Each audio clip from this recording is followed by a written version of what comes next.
"Mom, you have to leave. You don't belong here anymore," Amanda said flatly, standing in the doorway, her eyes avoiding mine. I still can't believe what I heard that morning.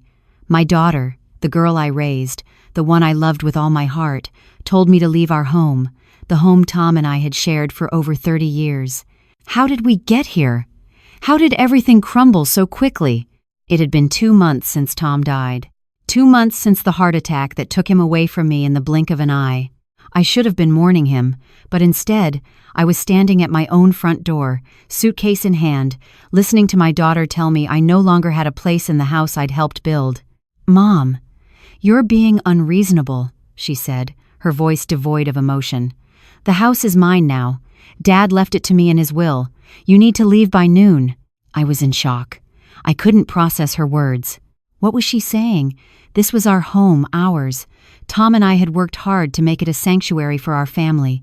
We raised Amanda here, watched her grow, and celebrated milestones together. How could she stand there and speak to me like that? "Wait a minute. What are you talking about? Tom and I bought this house together. We made plans." "He would never leave me like this," I stammered, trying to understand. She stepped back, cold and distant, her eyes briefly meeting mine before she turned away. "I'm sorry, Mom, but it's done. You don't have a choice." My heart shattered, but I reached out, desperate. "Amanda, please don't do this. I've given everything for you, for this family. Can't you see? I need you. I need to stay here with you. Please, let me live out my days with my daughter, in the house that I've lived in for so long." But Amanda just sneered. She stepped forward, and before I could even comprehend what was happening, she shoved me away hard. I stumbled back, nearly losing my balance, as my body collided with the wall. My hands reached out for support, but I was left gasping for air. "Don't touch me," she spat, her face twisted with contempt. "This is my life now, my house. I'm the one who gets to decide what happens. You're just in my way." I couldn't believe what she was saying. My heart ached, but there was no sympathy in her eyes, just cold, calculated indifference. The daughter I had loved, the one I had always protected, was now a stranger. It felt like a knife was twisting in my chest as I stood there, helpless. I reached out to her again, my voice trembling. "Amanda, I'm your mother. You don't have to do this. Please, let's talk. I don't want to fight. I just want to be with you. Please." But she didn't even look at me as she turned away, as if I was nothing more than an inconvenience. "I don't care, Mom. You can't stay here. This is mine now." Then, with a cruel laugh, she kicked the suitcase I had placed at the door. "I've already had enough of you. Get out. I don't want you here anymore." I watched in complete disbelief as she grabbed my belongings, throwing them out the door with no care, no hesitation. I tried to gather them up, but she was relentless. My clothes, my personal things, she didn't care. To her, it was all just trash, things that didn't matter. I stood frozen for a moment, just staring at her as she moved quickly, ruthlessly. My mind was spinning, and I could barely keep my thoughts together. How had this happened? Where had the love gone? Where was the daughter who used to crawl into my lap, asking for comfort after a hard day? "Go," Amanda said again, her voice sharp. "I don't want to see you. You've caused enough trouble." She slammed the door shut in my face, leaving me standing in the yard, my heart torn apart. The weight of her betrayal crushed me like an anvil. I felt as if I had been punched in the stomach, unable to breathe, unable to comprehend what had just transpired. If you feel for this heartbreaking situation, like this video and comment where you're watching from, maybe there are others nearby going through something similar. I don't know how long I stood there, the weight of the situation sinking in with every passing moment. I had no choice. I was alone, with nothing but the suitcase I had packed in a daze. The life I had built for my family, everything was suddenly slipping away. The door opened again. Martin, our next-door neighbor, was standing there, his expression filled with concern. He had seen me standing there, frozen, the wreckage of my belongings scattered across the yard. "Tom, what's going on? What are you doing with your things?" he asked, his voice soft and concerned. I couldn't hold it back any longer. I collapsed into his arms, sobbing uncontrollably. "Martin, she's kicking me out. Amanda, she says the house is hers now. That Tom left everything to her in his will. I don't understand. I don't know what's happening." Martin didn't say anything at first. He just held me, letting me cry. Finally, he pulled away and looked at me with a serious expression. "You need to get a lawyer. Something doesn't feel right about all of this. You need to see that will for yourself." "I don't know if I can handle this, Martin. Tom's gone. And now, my daughter?" I whispered, my voice breaking. "You're not alone, Tom. I'm here for you," Martin said gently. "We'll figure this out." The day dragged on, my head spinning. I stayed at Martin's guest room that night, feeling like a stranger in my own life. The house that had once been full of love and memories now felt like a cold, empty shell. That night, I read the will that Amanda had given me. The language was clear. Tom had left everything to her, the house, his savings, his car, everything. There was nothing for me, not even a mention of the life we had shared. It didn't make sense. How could he have left me out like this? But there was something else, something nagging at me. Tom and I had always talked about everything, especially our future. We discussed the house countless times. If he had made a will like this, why hadn't he told me? Why hadn't he prepared me for this? I couldn't shake the feeling that something was terribly wrong. I called Martin again, my hands trembling. "I need to get into the house. I need to find out what's really going on. There's something I don't understand. Something doesn't feel right." Martin looked concerned. "I don't know, Tom. If they're there, you might get into trouble. They'll call the police on you."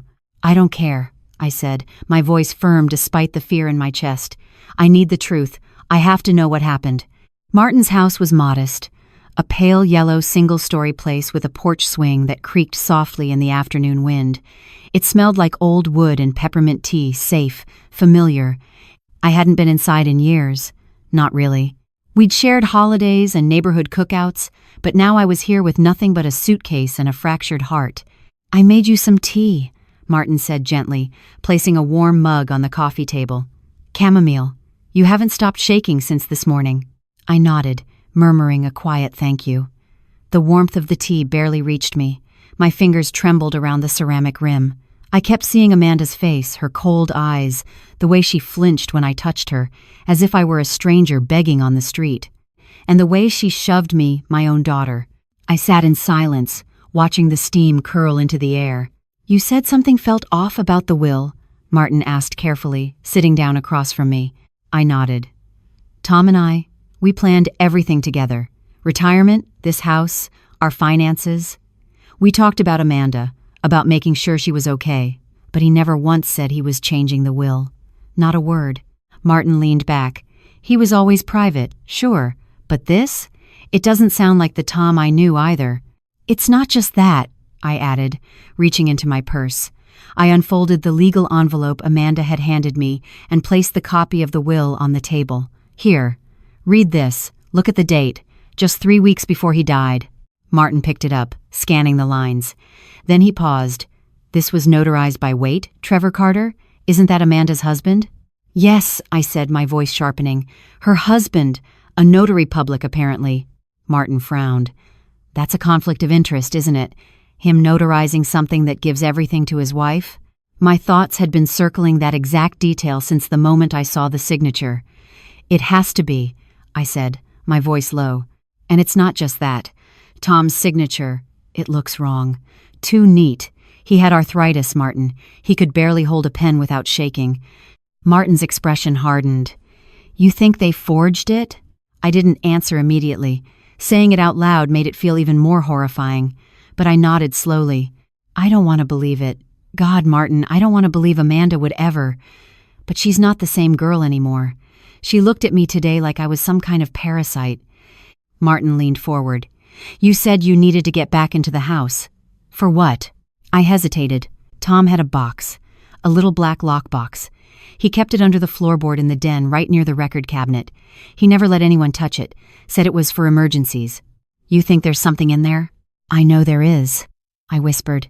Tom didn't trust banks with everything, and he didn't trust Amanda with secrets. He told me once, "If anything ever happens, you'll know where to look." Martin stood up. "Then we need to get in there." "I don't have a key," I said. "She probably changed the locks the second I left." He smirked slightly. "I still have the old spare key from when I helped Tom fix the plumbing a few years ago." My eyes widened. "You do?" Tom never asked for it back. I doubt Amanda even knows I have it. The thought made my chest ache. Tom would have wanted me to find the truth. I was sure of that now. He knew something. Maybe he'd seen changes in Amanda too, things I hadn't noticed until it was too late. That night, we waited until the lights in Amanda's house went dark.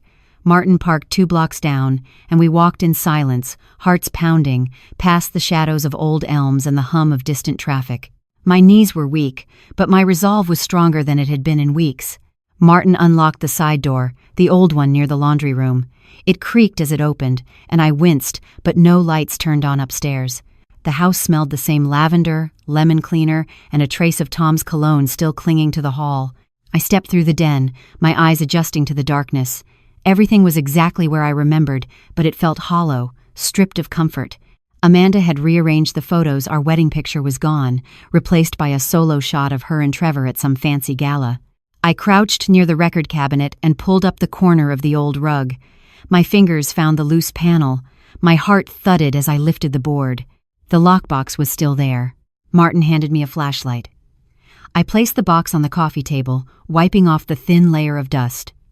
I remembered the combination Tom's badge number from his days as a firefighter. I turned the dial slowly. It clicked open. Inside were several flash drives, a bundle of envelopes, and a small notebook. My hands trembled as I picked up the first envelope. To my wife, in case I'm not there to say goodbye. Martin sat beside me as I opened it, unfolding the letter inside. It was Tom's handwriting, shaky, but unmistakable. If you're reading this, it means I didn't make it. There's something I've discovered about Amanda and Trevor, and I fear I waited too long to act. They've been hiding things from us. I've been recording them. I don't know how deep this goes, but I'm leaving everything you'll need. Please don't let them hurt you. Tears blurred my vision. Martin opened one of the flash drives, plugging it into his laptop. The screen lit up. It was Amanda. She was in our kitchen, pacing. Trevor stood across from her. "You need to calm down," Trevor said in the video. "Calm down?" Amanda snapped. "You said she wouldn't be a problem. Now she's asking questions. If she finds out we manipulated the will..." I gasped, covering my mouth. Martin looked at me, stunned. That's a confession." I nodded, my whole body trembling. 49 videos. Tom recorded them all. Martin placed a hand on my shoulder. "We're going to bring this to a lawyer tomorrow. But tonight you should rest. You've been through hell." As I curled up on the guest bed later that night, the grief from Tom's death twisted with a new, burning need justice. I had been cast aside, thrown out like garbage, but now I had the truth, and I wouldn't let them bury it. The morning came too soon. The weight of everything pressing down on me made it hard to breathe, yet sleep had been a stranger. I had spent the night in a haze, re-watching the video over and over. Amanda and Trevor were speaking in hushed tones, but their words cut through me like knives. The betrayal was thick in the air, palpable, and for the first time since Tom's passing, I felt like I was awake in a nightmare I couldn't escape. Martin had been right. This wasn't just a legal issue anymore. It was personal. The house, the will, everything was part of a much larger plan that Tom had begun to unravel, even in the final days of his life. And I had been oblivious to it all. How could I not have seen the signs? Amanda had become a shadow of the girl I had raised, manipulated into someone else by Trevor's insidious charm.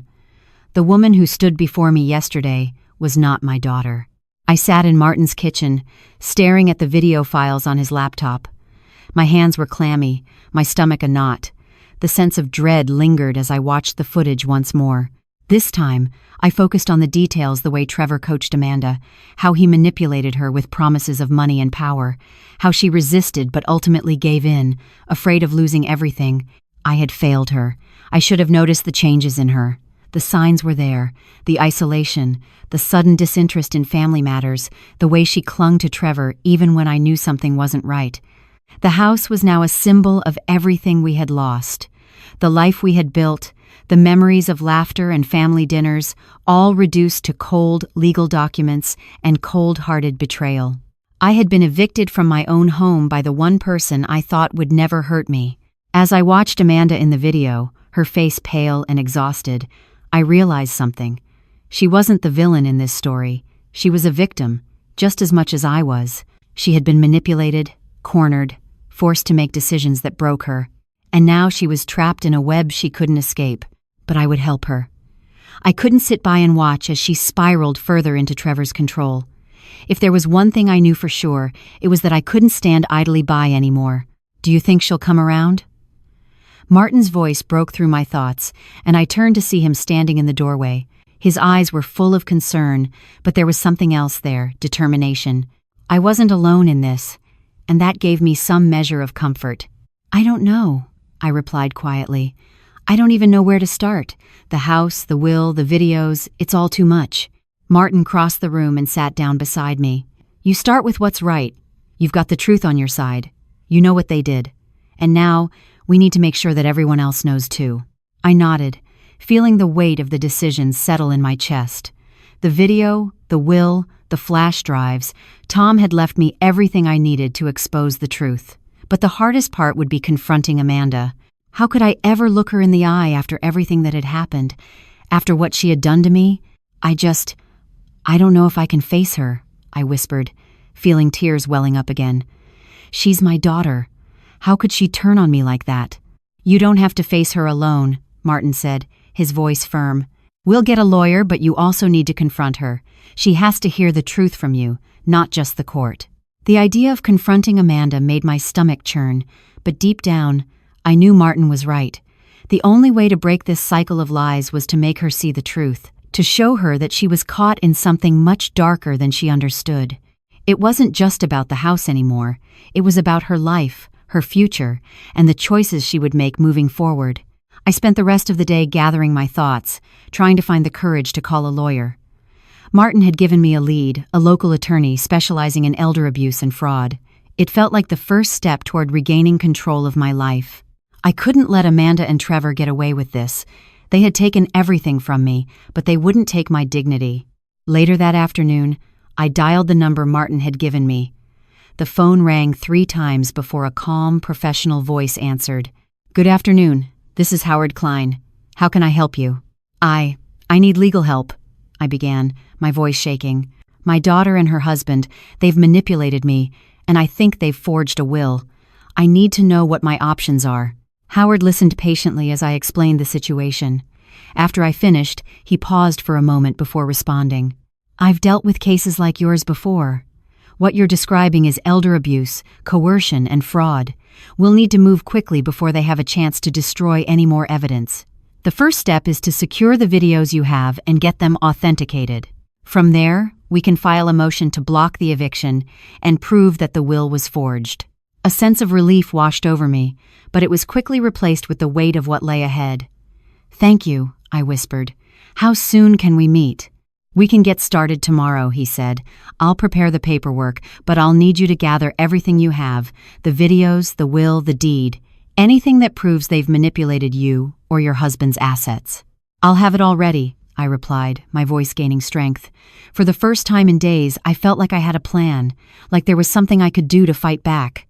Martin drove me home that evening. As we pulled up in front of the house, my heart sank. It looked different now. The lights inside were off, but I could see the outline of Amanda's figure through the curtains.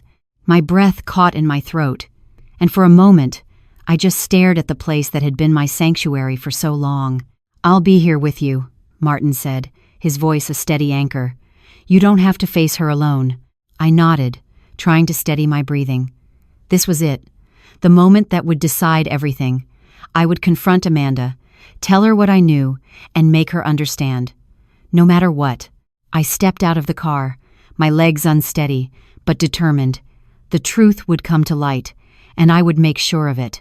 The air felt thick as I stood in front of the house, my hand hovering over the doorbell. My heart pounded with every passing second. I had never imagined it would come to this. I had spent my entire life protecting Amanda, supporting her through every phase of her life, and now I was about to confront her as a stranger, as someone who had betrayed me, whether she realized it or not. The door in front of me wasn't just wood and glass. It was a symbol of everything that had gone wrong, of the years of trust and love shattered in an instant.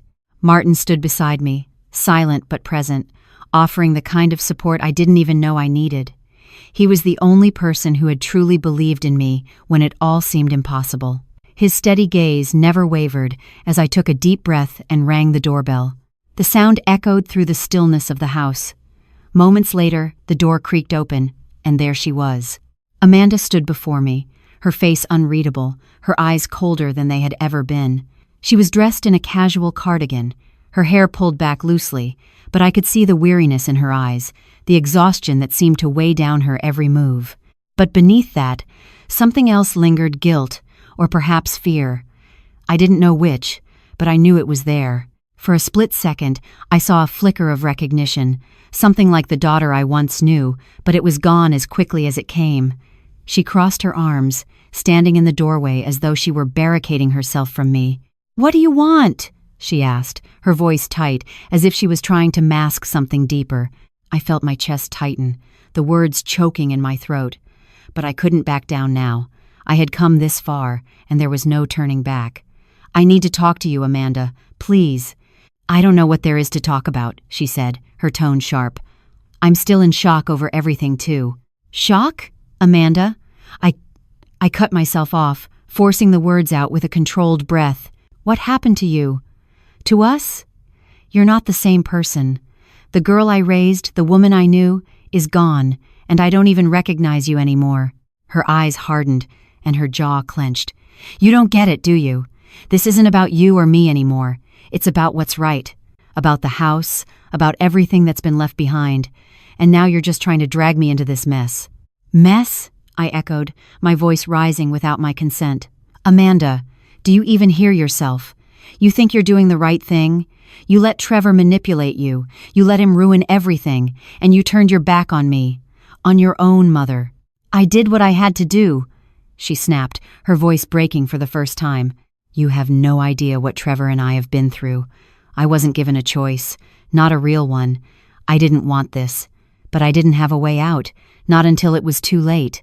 Her words stung like a slap, but I forced myself to stay calm. This wasn't the time to yell, to accuse her of everything I felt. This was my chance to make her see reason. "I know you didn't want it, but that's the thing, Amanda," I said quietly. "You were trapped. I see that now, but it doesn't mean I can just forgive what you did. You let Trevor push you into something that I can't even explain it." My hands shook at my sides, but I steadied them. "You signed a forged will, Amanda. You allowed Trevor to take everything from me. You threw me out of the house, my own home, and you thought you could get away with it." Her face paled as the weight of my words settled over her. For the first time, I saw a flicker of doubt in her eyes, but it was quickly replaced by defiance. "I didn't know it was forged," she cried, stepping back. "You think I did this on purpose? You think I wanted to hurt you?" "No," I said, my voice quieter now, more broken than I wanted it to be. "But you still did it. You still let him control you. You let him control both of us." Amanda winced as though the words physically hurt, but she quickly masked the emotion. "I had no choice. Do you think I wanted to destroy everything?" She laughed bitterly. "You have no idea what it's like being married to Trevor. He's not who you think he is." I didn't know what to say to that. I had seen bits and pieces of Trevor's controlling behavior over the years, but I had dismissed them as nothing more than him being overbearing, the way some men were. Now, it all made sense. I could see it now, the way he isolated her, how he had manipulated her at every turn, and yet, it still didn't explain everything. "Amanda, please," I said, my voice cracking. "I need you to help me. We can fix this. We can make it right. I can't do this alone. You don't understand. Tom knew something was wrong. He recorded everything, Amanda. 49 videos showing what Trevor did to you, to both of us, what he planned. The house isn't his. It was never his." Amanda's eyes widened at the mention of the videos, and for a brief second, I saw the old Amanda, the one who would have done anything to protect her family. She stepped forward, her gaze fixed on me. What do you mean? What videos?" "I have them, Amanda," I said. "Videos that show everything. Trevor, the lies, the manipulation. You don't have to do this. You don't have to live with what he's forced you into." She hesitated, and for the first time I saw her visibly shaken. "I don't know if I can handle this, Mom." "You don't have to," I said. "Let me help you. Let me help us both." She looked at me, her face softening just a little. But then, in an instant, her expression hardened again, and she stepped back, as though putting distance between us. "I don't need your help," Amanda said, shaking her head. "I don't need anyone's help." I felt the floor slip from beneath me. "Amanda, don't—" But before I could finish, she turned and walked back into the house, slamming the door shut behind her. I stood there, frozen in place, the coldness of her rejection stinging more than the harsh wind blowing through the street. I was left standing alone on the doorstep, the weight of everything crashing over me. I had come so close to breaking through to her, but I had failed again. "We're not done," I whispered to myself. "We're not done." Martin stood beside me, his face etched with concern. "You okay?" "No," I said quietly, "but I will be." The war had just begun, and I wasn't going to lose this fight, not for my daughter, not for Tom, and not for myself. The days that followed were a blur, a maddening series of moments that felt like they were happening to someone else. The reality of my situation set in like a heavy fog I couldn't escape. Amanda had shut me out completely. Every attempt I made to reach out, whether through texts, calls, or even letters, was met with silence, and the door remained closed. It was as if she had built a wall around herself, and I was the one left on the other side, helpless, desperate to break through. But with every passing day, I knew I couldn't just sit by and let this happen. I couldn't let her continue down the path Trevor had paved for her. She needed to see the truth, the whole truth, and no amount of silence or rejection could change that. I had come too far to turn back now. I spent most of that week in the cramped guest room at Martin's house, poring over the evidence Tom had left behind. Each video was a piece of the puzzle, a damning record of everything that had been done to us. I watched each clip like it was a lifeline, hoping it would somehow provide the answers I needed. But the more I watched, the more it became clear. This wasn't just about the house, or the will, or even the money. It was about control, manipulation, and something far more sinister that had been brewing under the surface for years. The video that stood out the most was one from late March. It showed Trevor and Kenneth, Amanda's father-in-law, discussing their plans to take the house. I had seen Trevor's smug face in the background of so many of these clips, but seeing him speak so openly about their plan to take everything from me, my home, my life, everything I had worked for made my blood run cold. The greed, the cold calculation behind their words, was too much to bear. And then there was the moment that still haunted me, the night Tom passed away. In the video, Trevor and Kenneth were talking about the plan as if it was already set in motion. They had already made up their minds about what they were going to do, and they had no idea that Tom's last act of love was to leave me the tools I would need to fight back. I could feel the weight of it all pressing down on me, suffocating me, but I couldn't stop now. Not when I had come this far. Martin, ever the steady presence, had made it clear that I wasn't alone in this. He had introduced me to a lawyer, Howard Klein, who specialized in cases like mine. Howard was calm, measured, and reassuring, but as we sat in his office that day, going over everything, I realized just how much work lay ahead. There were so many layers to peel back, so many lies to uncover, but there was one thing I knew for sure. We couldn't afford to waste time.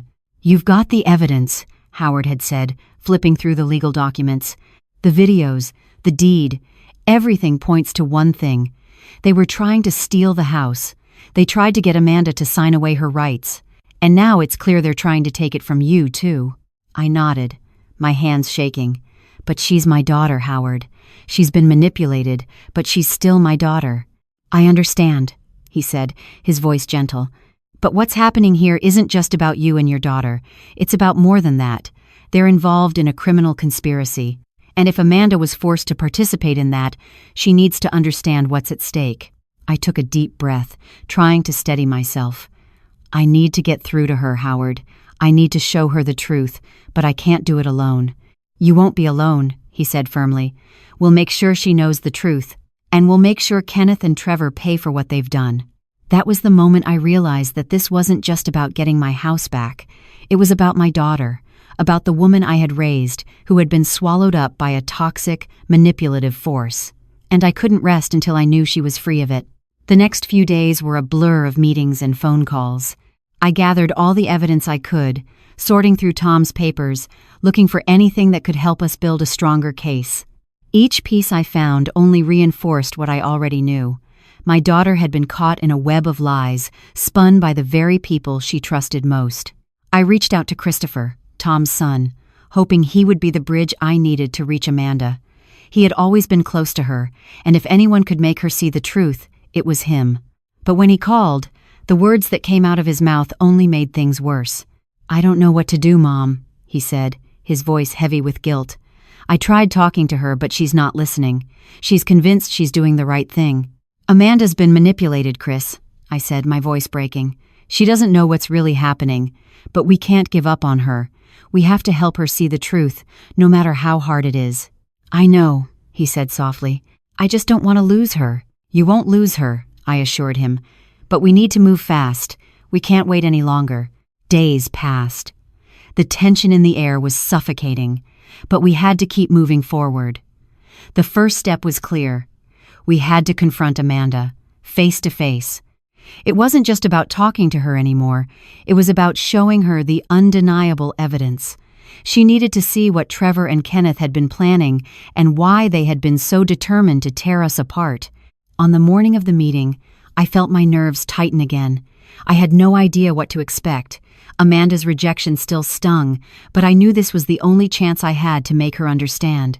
I drove to the house with Martin beside me, my mind racing. As we pulled into the driveway, I saw Amanda standing in the window, her back to us. The sight of her made my heart ache, but I couldn't let that stop me. "This is it," I said, my voice trembling. "Whatever happens, we have to make her see the truth." Martin didn't say anything. He didn't need to. He just gave me a steady nod, offering the same support he had since this whole nightmare had begun. He was with me, and that meant everything. We approached the door, and when it opened, there she was. Amanda, my daughter, the girl I had loved and raised, standing in front of me like a stranger. "I'm not leaving until we talk, Amanda," I said, my voice unwavering despite the pain. She didn't respond right away. Instead, she stepped aside, motioning for us to come in. This time, she didn't slam the door, and for the first time in a while, I saw a flicker of something uncertainty, maybe, or fear, but it was there. "I'll listen," she said quietly, her eyes downcast, "but I'm not making any promises." "That's all I ask," I said softly. "Just listen." As we sat down across from her, I felt the weight of everything crashing down on me once more. This wasn't going to be easy, but I had to believe that somewhere inside, Amanda was still the girl I had raised, the girl who would listen to the truth when it was laid out in front of her. The silence in the room was suffocating. Amanda sat on the couch across from us, her eyes downcast, as if avoiding the inevitable confrontation. I could see the tension in her posture, the way her fingers clenched around the edge of her skirt, the way she was biting her lip as if trying to control the flood of emotions threatening to spill over. Martin sat beside me, a steady presence, his eyes never leaving Amanda. I felt the weight of everything we had to say pressing on me, and I wasn't sure where to start. I had already lost so much, but if I didn't fight for my daughter now, I would lose her completely. I had to reach her.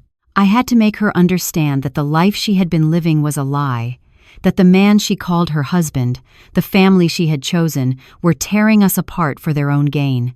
"Amanda," I began, my voice quieter now but firm. "I know you're confused, but I need you to hear me. What Trevor and Kenneth are doing, what they've done to us, it's not right." Amanda shifted uncomfortably, glancing up briefly before looking away again. "Mom," she said softly, her voice tinged with a mixture of guilt and frustration. "I didn't have a choice. You don't know how hard it's been. Trevor promised everything would be okay, that we would be fine, that we'd be safe. I was just trying to protect us, I thought. I thought if I did what they said, it would all go away, that things would get better." Her words stung, but they also confirmed everything I feared. The manipulation, the isolation, the control. It was all part of Trevor's plan, and now Amanda was trapped in it. She didn't see the truth yet. She was still fighting for something that was never really hers to hold on to. "Sweetheart," I said, leaning forward slightly, trying to catch her eyes, "you've been manipulated. What you think is protecting you, it's not. Trevor and Kenneth. They've been playing you. They've been playing us all. I don't want to hear this, Amanda snapped, suddenly defensive. She stood up, pacing back and forth, her hand brushing through her hair. You don't understand. Everything I've done, it's been for Trevor. I love him. I've done what I thought was best for our family. She paused, looking down at the floor. But now, I don't even know who I am anymore. I could hear the pain in her voice, and for a moment, I almost gave in. I wanted to pull her close, tell her everything would be all right, but that wasn't going to fix anything. It wasn't going to bring her back to the person she used to be, the person I knew she still was, somewhere deep down inside. I'm not here to hurt you, Amanda, I said, my voice breaking slightly. I'm here because I love you. But you have to see the truth. This house, everything they've taken, it's not about protecting you. It's about control. It's about using you, using us, to get what they want. Her face twisted in confusion. What are you talking about? She asked, her voice trembling. I could feel the weight of the moment bearing down on me. I had to show her. I had to prove to her that what Trevor and Kenneth had done wasn't just a mistake, it was a calculated, deliberate attempt to strip us of everything we held dear. I reached into my bag, pulling out the stack of papers Tom had left behind. I had shown these to Howard, but this time, they felt different. This wasn't just paperwork. This was the evidence I needed to break through the fog that had clouded Amanda's mind. I slid the papers across the coffee table toward her. Look at this, I said softly. This is the original deed to the house. Do you see this? Susan Waverly, my maiden name. Your mother put this house in her name, Amanda. She didn't put it in both our names because she knew what could happen. She protected it. And now we have to protect it again. Amanda glanced down at the papers, her brow furrowing as she picked them up, flipping through the pages. But this doesn't make sense. Mom always said we didn't need to worry about it, that she wanted me to have the house. I nodded, my heart aching for her. She said that because she trusted you, Amanda. But she didn't tell you everything. She didn't tell you about the trust she set up or the lawyer she chose. She did it because she knew what would happen if Trevor and Kenneth got their hands on everything. She protected us, and now we need to protect her legacy. Amanda looked up from the papers, her expression uncertain. But what about Trevor? What about my life? I can't just walk away from everything I've built with him. I can't just abandon him. I could see the conflict in her eyes, the battle between the daughter I raised and the woman Trevor had molded her into. Amanda, you have to understand Trevor doesn't love you. He never has. He loves what you can give him. He loves the power he has over you, and he'll keep using you as long as you let him. Her eyes widened in disbelief, and she took a step back. That's not true, she whispered, shaking her head. You don't know him like I do. I knew him, I said, standing up slowly, my voice firm. I saw who he really was, and I saw how he twisted you, how he isolated you. He's using you, Amanda. He doesn't care about you. Not the way I do. Not the way your family does. Tears welled up in her eyes, but she quickly wiped them away, as if the emotion was something she couldn't allow herself to feel. I don't know what to believe anymore, she admitted quietly. I took a deep breath, my heart aching for the girl I once knew. I know this is hard, sweetheart, but you have to believe in yourself again.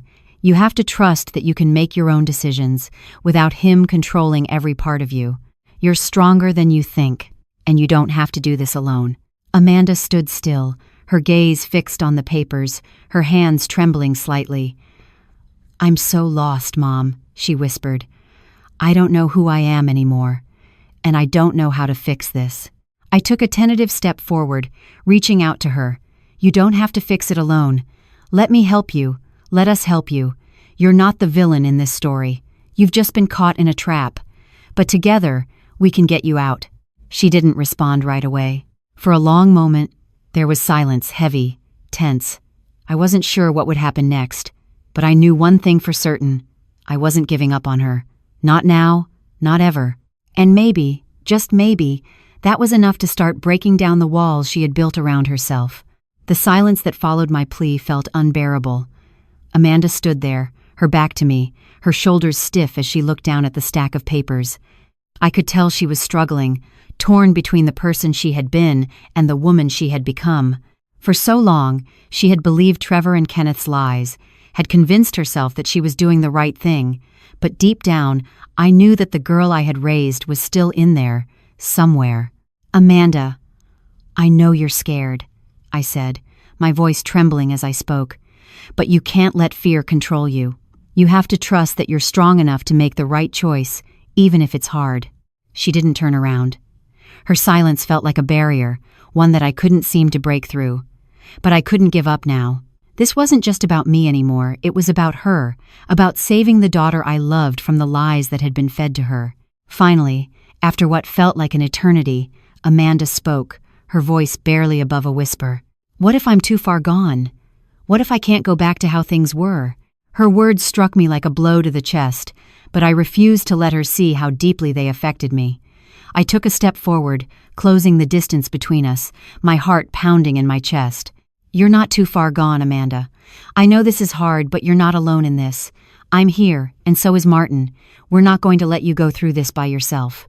Amanda turned then, and for the first time in what felt like weeks, she looked at me, not the angry, resentful look from before, but something different, something softer, filled with confusion and fear. Her eyes were wide, tears threatening to fall. "I don't know who to trust anymore," she whispered, her voice breaking. My heart shattered at the sound of her pain. This was the daughter I had raised, the girl who had always trusted me, who had always looked to me for guidance. And now, she was lost in a world of manipulation and deceit. "You can trust me," I said softly, reaching out to take her hands in mine. "You've always been able to trust me, and I'll never stop fighting for you. We'll get through this together, okay?" She didn't answer immediately.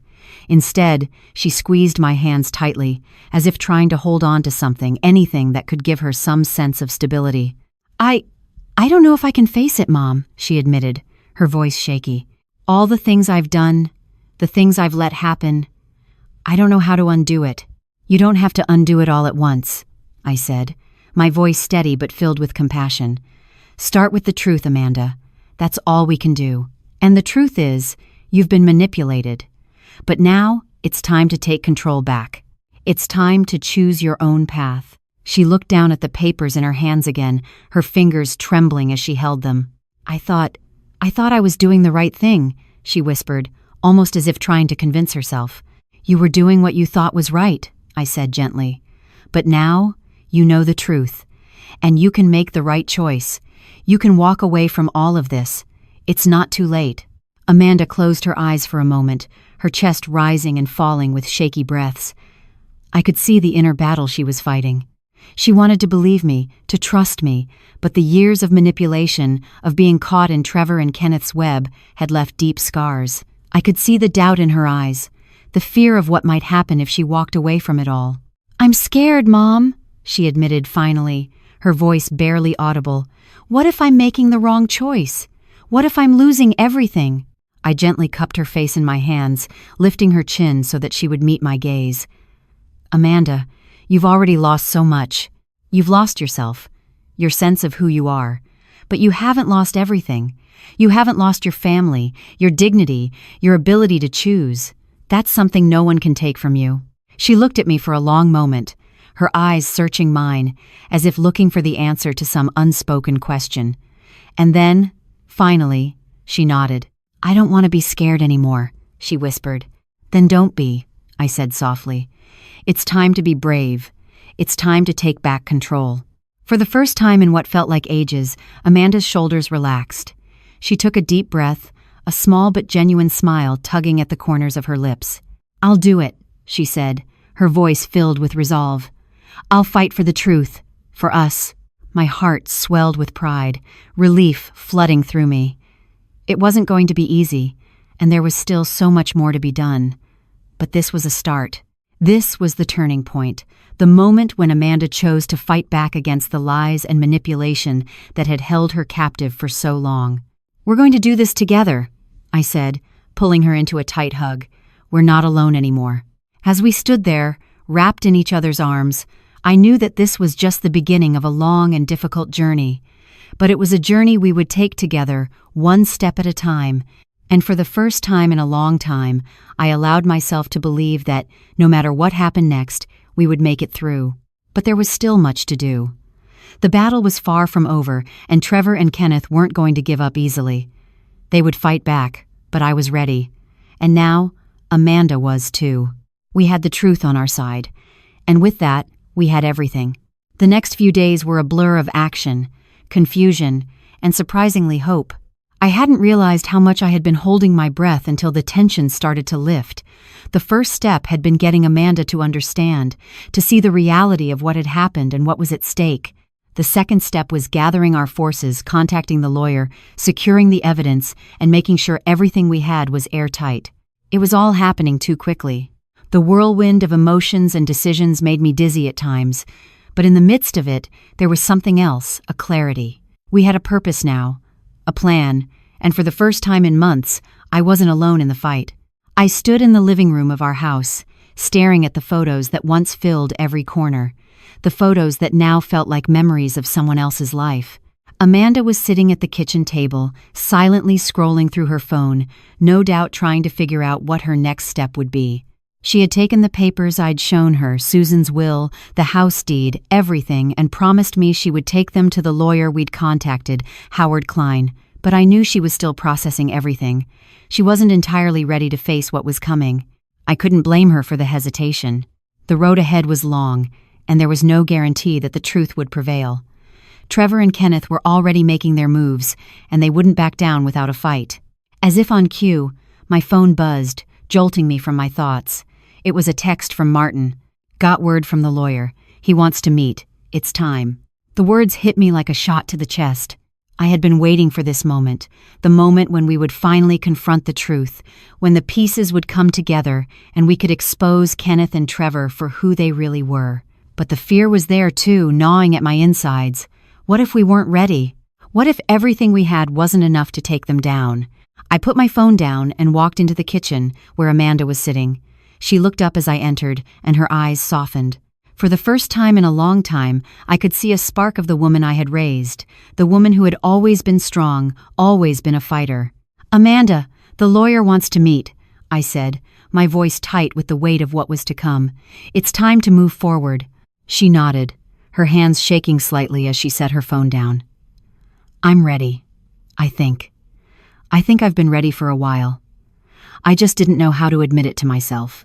"You don't have to do this alone," I reminded her softly. "We're in this together, you and me, and Martin, and Howard. We'll fight for what's ours. We'll fight for your mom's legacy. For this house, for the truth."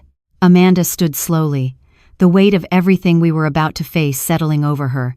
She walked over to me, her steps slow but determined. I could see the change in her, the shift from the daughter I had lost to the woman who was now ready to reclaim her life. "I'm scared, Mom," she admitted, her voice barely a whisper. "I know," I said, pulling her into a hug, "but you're stronger than you think, and we're going to make sure they can't hurt us anymore." I felt her body tremble against mine, but she didn't pull away. Instead, she held on, as if she were drawing strength from me, from the knowledge that we weren't alone in this fight. The meeting with Howard Klein was everything I had hoped for and more. Howard was calm, professional, and thorough. He listened to everything we had, reviewed the documents, and asked questions that only a lawyer with years of experience could ask. He was methodical in his approach, but there was no denying the urgency in his eyes. He knew that this battle was going to be a hard one, and he was ready to fight. "The first step is to file an injunction," Howard explained, his voice steady. "We need to prevent Kenneth and Trevor from selling the house or taking any more steps that could complicate things. Then, we'll file the lawsuit to challenge the will and the deed. We'll prove that the documents you've provided, Amanda, are legitimate, and that the version Kenneth presented is a forgery." Amanda was sitting beside me, her hands folded tightly in her lap.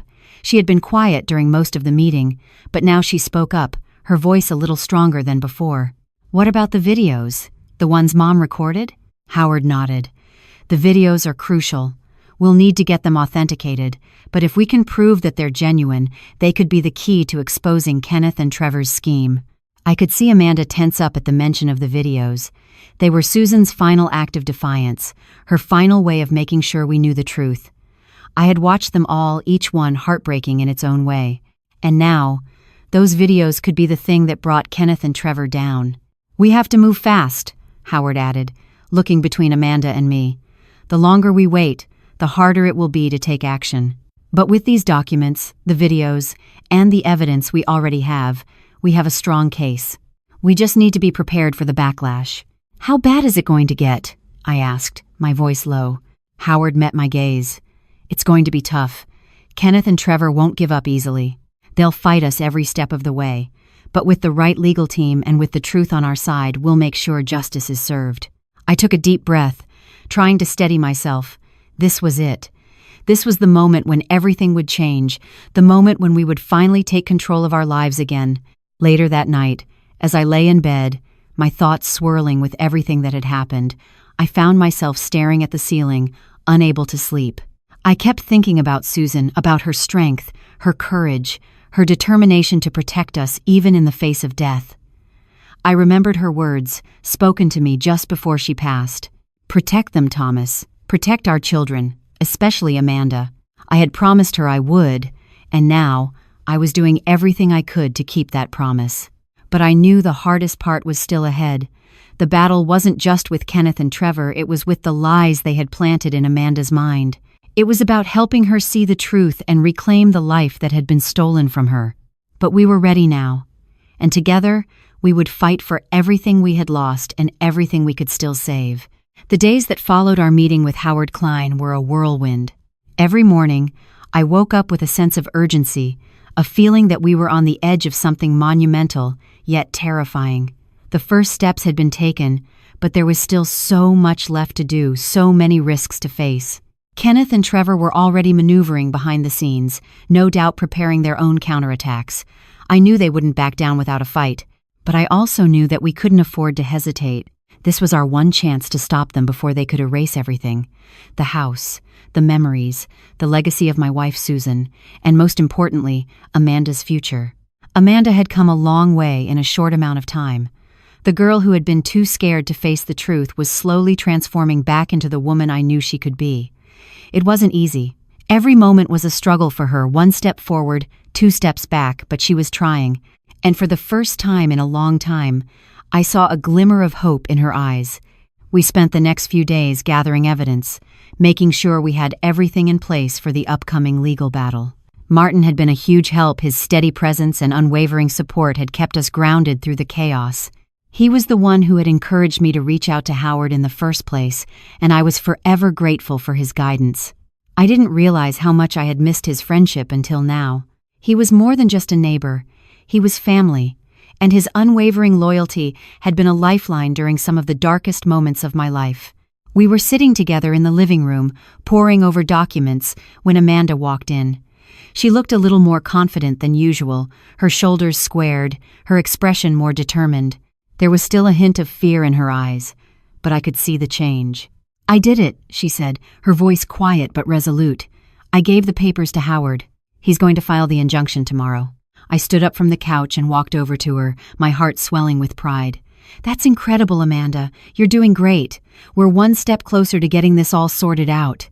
She smiled faintly, but there was a shadow of doubt in her eyes. What if they fight back? What if they make it worse? I placed a hand on her shoulder, giving it a reassuring squeeze. "They will fight back. That's a given. But we have something they don't, truth. And we have the law on our side. We just need to stay strong and keep pushing forward." Martin spoke up from across the room, his voice calm but firm. "And we will. We've got each other. And no matter what they throw at us, we won't back down." Amanda looked at both of us, her gaze flicking between Martin and me, before letting out a breath. "I know. I'm just scared. I keep thinking about how far I've come, how much I've lost, and I don't know if I can get everything back." "You don't have to get it all back, sweetheart," I said gently. "You just have to start with what's right in front of you. The rest will follow." Her eyes softened, and for the first time in a long time, she nodded. "I'm going to do this, Mom. For me. For us." Martin stood up, walking over to where we were standing. "That's the spirit," he said with a grin. "And remember, we're all in this together." The warmth in his words was comforting, and I could see Amanda relax a little. She had always been close to Martin, and the fact that he believed in her was a reminder of just how strong she was. The following day, Howard filed the injunction. It was a relief to finally take that first step, but the weight of what was to come still hung over us. We had to move quickly. Kenneth and Trevor would waste no time trying to discredit us, to tear down our case piece by piece. They had money, power, and the legal connections to back them up. But we had something they didn't, a family that refused to let them win. I spent hours with Howard, going over every detail of the case.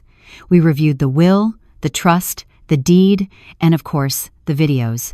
Howard had made it clear that the videos would be the key to bringing down Kenneth and Trevor. But we needed to be careful. We couldn't let them slip through the cracks. They'll try to argue that the videos are doctored, Howard warned. We need to make sure they're authenticated, preferably by a third-party expert, before we present them in court. Otherwise, they'll be dismissed as evidence. I nodded, understanding the gravity of the situation. We'll do whatever it takes. I can't let them get away with this. Howard looked at me, his gaze serious. You need to be prepared for the fallout. This isn't going to be easy. Kenneth and Trevor will use everything they can to destroy your credibility. I met his gaze, my jaw tightening with resolve. I'm ready. Whatever it takes, we'll expose them for what they really are. The next few days were a blur of legal meetings, documents being filed, and preparations for the inevitable court battle. But through it all, Amanda was by my side. There were still moments when I could see the doubt flicker in her eyes, but she was pushing forward, finding strength in places I didn't know she had. Then, one evening, as we were going over the final details with Howard, I received a call that made my blood run cold. It was from Martin. "Tom," he said, his voice low and urgent. "You need to come over. I've got something you need to see." "Is everything okay?" I asked, feeling a knot form in my stomach. "I'm not sure," Martin replied, his voice tight. "But you need to get here. It's about Trevor." Without wasting another moment, I grabbed Amanda's hand, and we rushed over to Martin's house. What we found when we arrived was even more than I had feared. It was a warning, a message from Trevor and Kenneth, a threat that made it clear they weren't going to let us win without doing whatever it took to destroy us. But this time, we were ready. The chill in the air that night seemed to seep into my bones as I stood in Martin's living room, staring at the scene before me. The room was silent except for the faint hum of the refrigerator and the occasional rustle of leaves outside where the wind stirred. The door was slightly ajar, and inside, spread across the table in front of me, was the evidence of our enemy's latest move. Martin had called me just a few hours earlier, his voice strained with urgency, telling me I needed to come to his house. I had rushed out without a second thought, Amanda right behind me. And now, here I was, looking down at a pile of photos, documents, and something that made my blood run cold. "These were in my mailbox this morning," Martin said, his voice barely above a whisper, as though he too was trying to comprehend what was happening. "I found them when I went out to get the paper." I reached for the first photo on top of the stack. It was a picture of me, just a simple shot of me standing outside my house, the one I had shared with Susan for so many years. There was nothing unusual about it, until I flipped it over. The words scrawled in ink on the back sent a shiver down my spine. "You think you can fight back? This is only the beginning. Stay in your place, or the consequences will be worse than you can imagine." The threat was clear. They knew where I lived, they knew my every move, and they were watching. They had made their intentions known. Kenneth and Trevor weren't just going to let this go, they would do anything to make sure they came out on top. I glanced at Amanda, who stood behind me, her face pale as she saw the photos. She hadn't said a word, but I could see the unease in her eyes. This wasn't the daughter I had raised, this was someone lost in a world of terror, someone who had been manipulated into silence for too long. "You think they'll stop?" I asked, trying to steady my voice as I placed the photo back on the table. "After everything we've done, they're already threatening us." Amanda didn't answer immediately. She was too busy looking through the papers spread out in front of her, her fingers trembling as they touched each one. I could see the fear and anger fighting for control of her expression, and my heart broke for her. She didn't deserve any of this. None of us did. Finally, Amanda spoke, her voice quiet but firm. "No, they won't stop. Not until they get what they want." I nodded grimly. "Then neither can we." The air in the room grew heavier with the weight of what we were facing. The simple act of holding the photos, reading the threats they were meant to break us, to make us retreat, to make us feel small and powerless. But I refused to let that happen. We couldn't back down now. Martin spoke up again, breaking the silence that had fallen over us. We need to be careful. These pictures could be part of a bigger plan. They're not just trying to scare you, they're trying to mess with your head, to get inside your head and make you doubt yourself. He was right, of course. The truth had always been on our side, but this was their way of fighting back. They were playing dirty, and they weren't going to pull any punches. But it didn't matter. Not anymore. I had come too far to let them win. We can't let them win, I said quietly but with conviction, looking at Amanda. We need to get everything ready. We need to be one step ahead of them. We can't let them know how much we've learned. We can't show them our hand too early. Amanda nodded slowly, her gaze never leaving the table. I could see the wheels turning in her mind. She was processing, thinking through the next steps, just as I was. She was becoming the woman I knew she could be: strong, unbreakable, ready to fight. We spent the next hour in Martin's house, organizing the evidence, talking through the next steps, and figuring out how we could use this to our advantage. Howard would need to know about the threat, and we would need to take extra precautions. But as much as we tried to plan, I knew deep down that this was no longer just a legal battle, it was a battle for survival. The following morning, we went to Howard's office. The usual calm professionalism that he exuded now seemed like a comforting anchor in a storm. When we walked into his office, I could see the serious look on his face as soon as he saw the photos and documents. "This is bad," Howard said, as he sifted through the papers, his expression tight. "But it's not over yet. You need to be prepared for more of this. They're trying to intimidate you. They want to break your resolve. But you can't let them." "I won't," I said, my voice firm. "I've been through too much. I'm not going to let them take this from me." Howard gave me a measured look, and I could see the respect in his eyes. "You have a strong case, Tom, but the more they fight, the uglier it will get. They'll use every trick in the book. But with the evidence we have, we can win."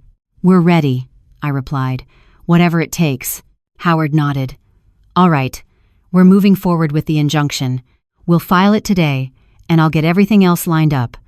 I'm going to pull in a few contacts who specialize in these types of cases: financial fraud, elder abuse. We'll make sure everything is in place. But remember, this isn't going to be easy. It's going to take time. I don't care how long it takes," I said, my jaw clenched. "We'll fight until the end." Howard gave a short nod. "Good. That's the right attitude." The next few weeks were a blur.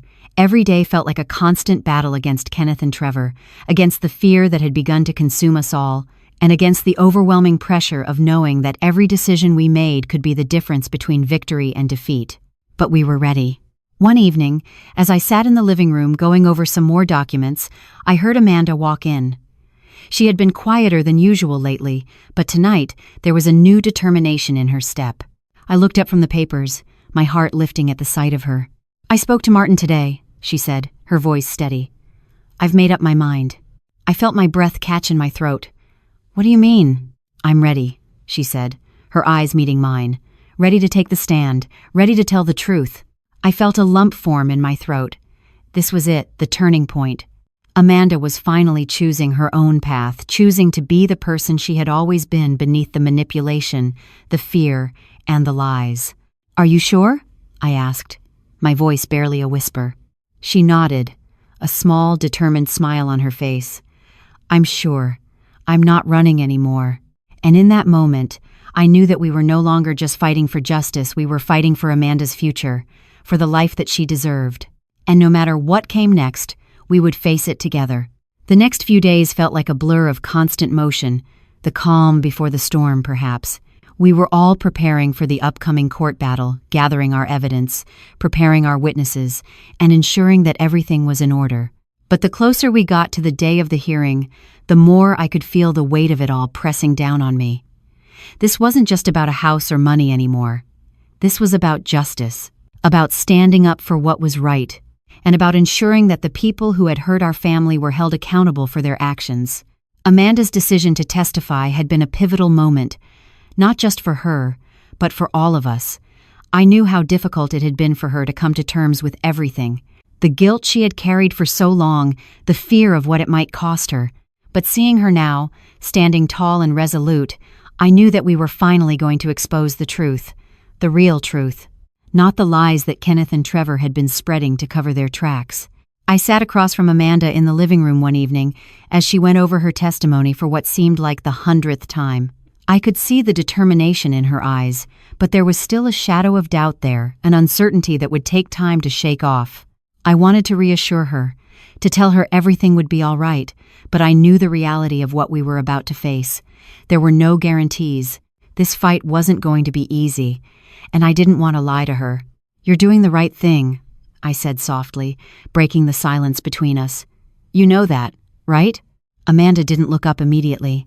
She was focused on the papers in front of her, the same papers she had been reading over and over again.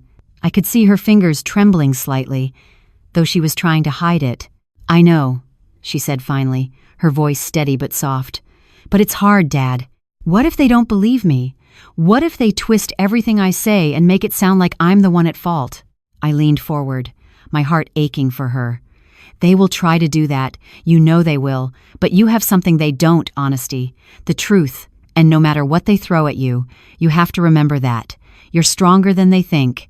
She met my gaze then, and for the first time in weeks, I saw a flicker of the old Amanda, the confident, independent woman who had been swallowed up by Trevor and Kenneth's manipulation. That Amanda was still there, and I was determined to help her find her way back. "I'm scared," she admitted quietly, her voice breaking just slightly. "I know what's at stake here. I know what they're capable of, and I'm scared of losing everything again. I don't know if I can handle that." I reached out, placing a hand on hers, offering what comfort I could. "You don't have to handle it alone, Amanda. We're in this together. You have me, you have Martin, you have Howard, and most importantly, you have the truth. That's what matters, and we'll make sure they can't hide anymore." She nodded, though I could see the tears welling up in her eyes. "I know, Dad. I just wish Mom was here. She'd know what to say. She always knew what to do." My heart ached at the mention of Susan. She had been the steady anchor of our family, the voice of reason, when everything seemed impossible. I missed her every day. There were times when I still felt like I could hear her voice, still felt like she was here with us, guiding us through the chaos. But Susan was gone, and we had to continue without her. For her, for Amanda, for everything she had fought for. "I know, sweetheart," I said softly. "I miss her too, but I can feel her with us, every step of the way. She's here in you. She's here in the fight we're about to wage, and she'll be there when we win this." The words seemed to settle in Amanda's heart. She took a deep breath, wiping away the tears that had started to fall, and looked up at me. "You're right. I can't let them win. I have to do this. For me, for Mom, for everything she wanted for us." I smiled, a feeling of pride swelling in my chest. "That's my girl. You're stronger than you think, and we'll get through this, I promise." The next few days were filled with preparations. Howard had pulled in every resource he could, experts to authenticate the videos, legal analysts to examine the financial documents, and a team to help us craft our case. The opposition was powerful, but we had one thing they couldn't take from us: the truth. We also had something else, a secret weapon that I hadn't been prepared for until that day.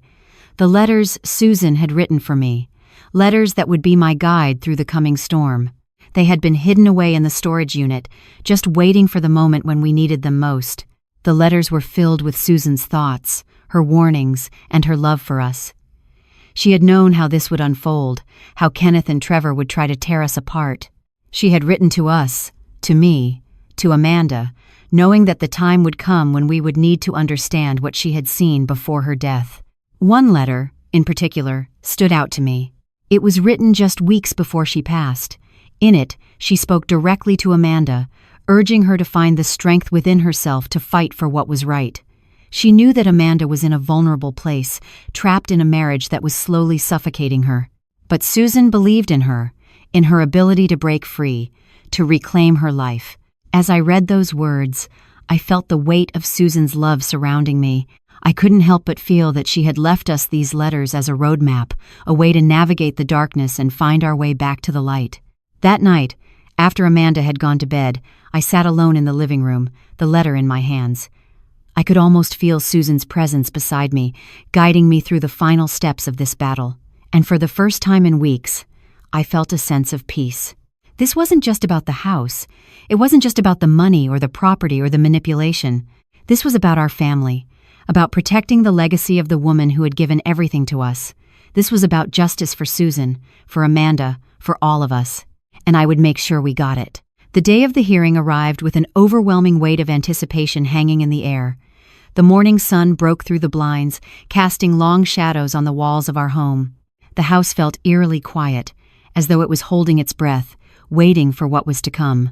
I could hear the soft sound of footsteps as Amanda moved about the house, but her presence felt distant, nervous, yet determined. The same conflicting emotions I felt coursing through my veins.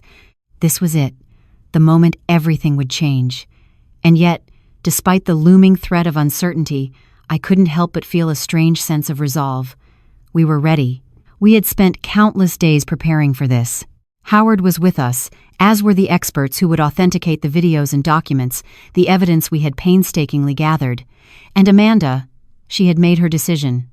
No turning back now. I glanced at her as she walked into the kitchen, her eyes meeting mine for the briefest of moments. There was a weight in her gaze, the same weight I had seen in her eyes the day she had finally decided to testify. She was ready. But I knew how difficult this was for her. The memories of her mother's death, the years of manipulation by Kenneth and Trevor, it all felt like too much to carry at times. But she was carrying it, and she wasn't alone. "Are you okay?" I asked softly, trying to keep the concern out of my voice, but I could see the tension in her shoulders as she reached for the coffee pot, her hands shaking slightly. Amanda nodded, her voice barely a whisper. "I will be. I can't stop thinking about everything. How it all happened. How I let it happen." "You didn't let anything happen," I said firmly, stepping closer to her. "You were trapped. We all were. But you're doing the right thing now. We're going to make sure Kenneth and Trevor pay for what they've done." She gave me a tight smile, but I could see the hesitation in her eyes. "I don't know if I'll ever forgive myself for what I did." "You don't need to forgive yourself," I said, my voice soft but insistent. "You were caught in a storm that wasn't your fault, and you're fighting back now. That's what matters. That's what we'll focus on." She nodded, her eyes welling with tears for a moment, but she quickly wiped them away. "I know, Dad. I wish Mom were here. She would have known what to do.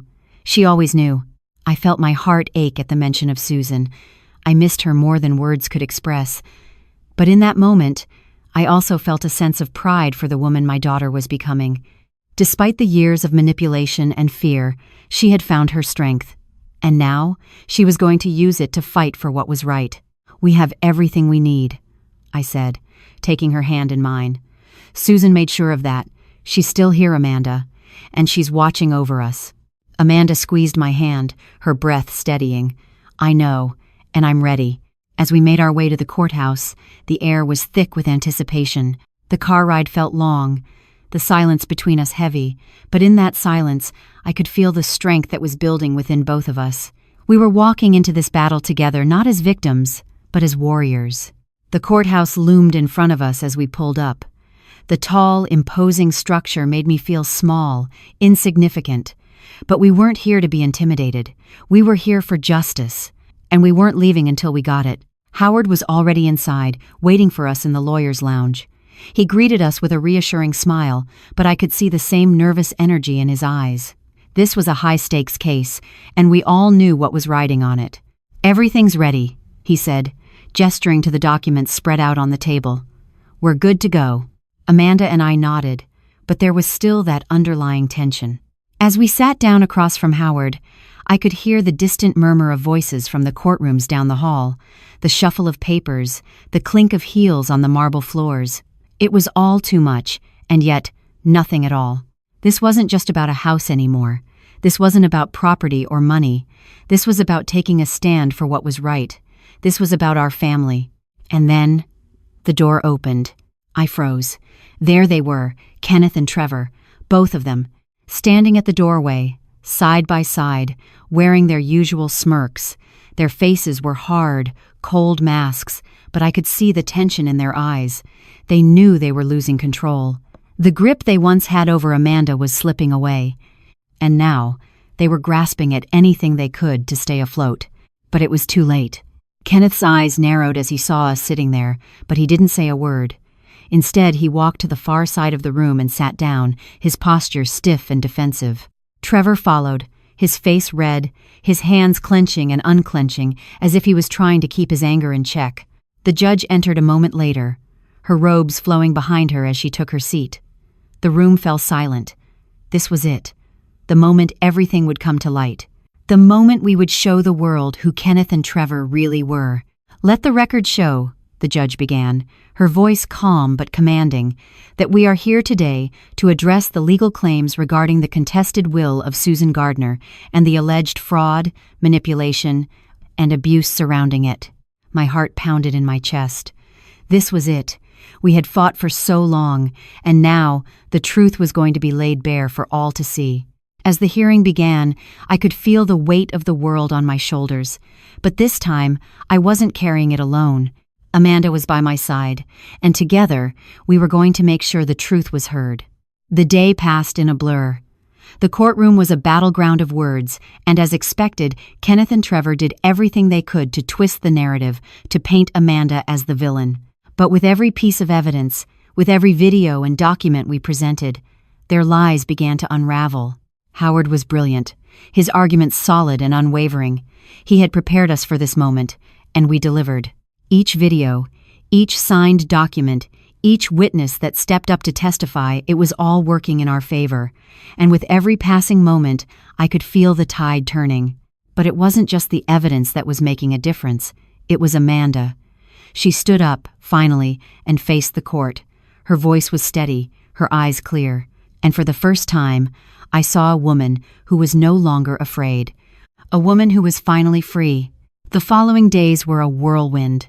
We had entered the courtroom ready to fight for justice, but what transpired was far more than I had anticipated.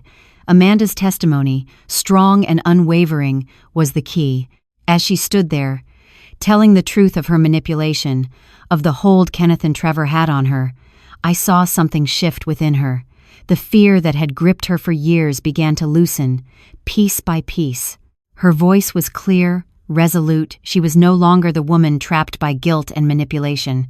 The weight of those moments stayed with me, even long after we had returned home. Every detail, every piece of evidence that we had painstakingly collected was a brick in the foundation of our victory. But as much as we celebrated in the quiet of our home, I knew the real battle had just begun. Kenneth and Trevor were not the kind of men who would go down without a fight, and I had no doubt they would do anything to protect themselves. Amanda and I sat at the kitchen table the night after the hearing, the silence between us heavy but comfortable. She had finally given herself permission to rest, but I knew she hadn't fully processed the weight of what had happened. There was still much left unsaid. "You did it," I said quietly, breaking the silence. "You stood up there, and you told them the truth. You're so much stronger than you think." Amanda's eyes softened as she looked at me. "I didn't feel strong up there, Dad. It felt like I was reliving everything. Like I was right back there, being told what to do, being told that I had no choice." I nodded, understanding exactly what she meant. The years of manipulation had left deep scars on her, scars I wasn't sure could ever completely heal, but I could see the change in her. She wasn't the woman who had walked into that courtroom terrified of losing everything. She was a woman who had reclaimed her voice. "I know, sweetheart," I said gently, reaching across the table to take her hand. "But you found your voice today, and you've shown yourself and all of us that you're more than the things they tried to make you believe you were." She didn't speak for a long moment, and when she did, her voice was quiet but resolute. "I feel like I've been running away from the truth for so long, Dad, running from what happened to me, to us. But when I was up there, I realized something. I can't keep running anymore. I have to face it, and I have to make sure they can never do this to anyone else." I saw the determination in her eyes, and I knew that she meant it. This wasn't just about exposing Kenneth and Trevor anymore. This was about reclaiming her life, her identity, and ensuring that no one else had to endure the same kind of pain that she had. The next few days were filled with more legal proceedings. We presented more evidence, more witnesses, and with each passing day, I could see the walls closing in around Kenneth and Trevor. They had underestimated us, They had underestimated Amanda, and now the truth was coming out in full force. But the pressure was building. I could feel it in the pit of my stomach, like something big was about to happen. The world was shifting, but there was one thing I hadn't anticipated: Amanda's next move. It was the afternoon of the final day of the trial, and we were sitting in the small conference room adjacent to the courthouse. Amanda had been distant, lost in thought. I could tell she was bracing herself for what was to come. "We're almost there," I said, trying to sound as calm as possible. "Just a little longer. We've got this." But Amanda didn't respond right away. Instead, she looked at me with a strange expression, almost like she was wrestling with something inside her. I could see the uncertainty in her eyes. "Dad, there's something I need to tell you," she said finally, her voice soft but heavy with emotion. I leaned forward, my heart skipping a beat. "What is it, Amanda?" She took a deep breath, her eyes focused on the floor before finally meeting my gaze. "I'm not sure if I can go through with this. Not in the way we planned." The words hit me like a punch to the gut. "What do you mean?" I asked, trying to keep the panic out of my voice. "We've come so far. We can't stop now." She shook her head, tears welling in her eyes. "It's not that I don't want to do this. I do. But what if it's not enough? What if we don't win? What if all of this, it's just not enough to fix everything?" I felt the weight of her words, the fear and doubt creeping in. The pressure of it all was beginning to show, and I couldn't blame her. We had spent months, years fighting for this moment. And yet, it still felt like the battle was far from over. I reached out and took her hand, my voice firm but filled with understanding. "Amanda, we've already won. You've already done something incredible. No matter what happens, no matter what the outcome is, you have stood up for yourself. You've reclaimed your life. And nothing can take that from you." Her fingers tightened around mine, and I could see the fight slowly returning to her eyes. "But it's not just about me, Dad. It's about everyone else. If we don't win this, it's not just us who lose. It's everyone else they've hurt. All the people who are too scared to speak out, too scared to stand up to them." I nodded slowly, understanding now what she was truly afraid of. "We won't stop fighting, Amanda. Not now. Not ever. We'll do whatever it takes to make sure that they can never hurt anyone again. You're not alone in this. We're in this together." She took a deep breath, and for the first time in what felt like forever, I saw the fear begin to melt away. She looked at me, her resolve hardening once more. "Okay," she whispered. "Okay, let's finish this. For Mom, for us." We stood together, side by side, as we prepared to face whatever came next. But as we entered the courtroom once more, the sense of purpose was undeniable. We had already won in our hearts. Now, we were going to make sure that justice was served. The courtroom was packed that morning, the air charged with anticipation. I could feel the weight of the eyes upon us, the scrutiny, the judgment, but most of all, I could feel the strength radiating from Amanda beside me. She stood tall, her shoulders squared, her head held high. Despite everything, despite the years of manipulation, the guilt she carried, and the fear she had overcome, Amanda was no longer the woman who had walked into this fight feeling small and helpless. Today, she was ready. Today, she was going to make them all listen. As we took our seats, I caught a glimpse of Kenneth and Trevor across the room. Kenneth sat with his usual air of arrogance, though I could see the way his eyes darted nervously around the room, the faintest hint of sweat on his brow. Trevor, beside him, looked like a man who had already lost everything but still clung desperately to the hope that he could save himself. Both of them had underestimated us. They thought we would crumble. They thought we would be too weak to stand up to their lies.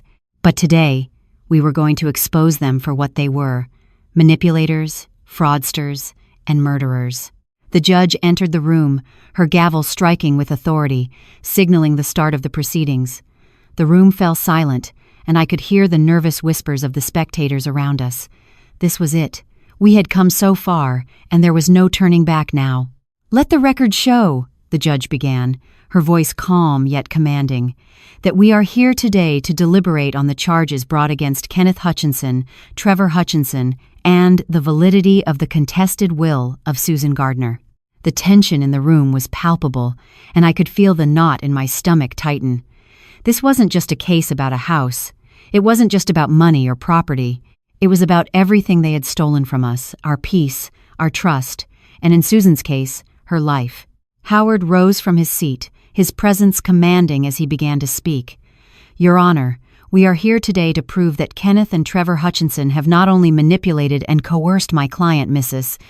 Amanda Hutchinson, into signing documents under duress, but that they also plotted the murder of Mrs. Susan Gardner in a calculated attempt to steal her home and her assets. I glanced over at Amanda, who had a calm, almost detached expression on her face. I knew she was struggling to hold it together. This wasn't easy for her. None of it was. But I could see the fire in her eyes. She was determined now, more than ever, to see this through to the end. Howard continued, laying out the facts: Kenneth's financial desperation, Trevor's involvement in the manipulation of Amanda, the forged documents, and the evidence we had gathered. The videos, the testimonies, the documents, they all pointed in one direction. Kenneth and Trevor were guilty. There was no other explanation. And yet, I knew they wouldn't go down without a fight. They would try to deny it. They would try to twist the truth. Kenneth rose to his feet, his voice cold and sharp as he addressed the court. Your Honor, this is all a fabrication, a desperate attempt by Mr. Gardner and his daughter to reclaim what was never theirs. The will was signed by Susan Gardner. It's legally binding. Mrs. Hutchinson inherited everything that belonged to her mother. This is a dispute over property, nothing more.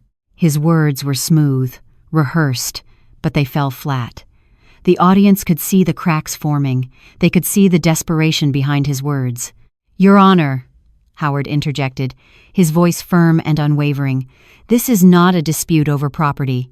This is about a well-orchestrated campaign of manipulation and abuse that lasted for years, a campaign that culminated in the murder of a woman who was too ill to defend herself. We have evidence, undeniable proof, that Kenneth Hutchinson and his son Trevor sought to gain control of Susan Gardner's assets through lies, coercion, and ultimately by taking her life. Kenneth's face turned a deep shade of crimson as Howard presented the damning evidence. The videos, the phone calls, the documents, it was all coming together. Kenneth and Trevor had nowhere to hide. The truth was out. But just when I thought it couldn't get any worse for them, Amanda stood up.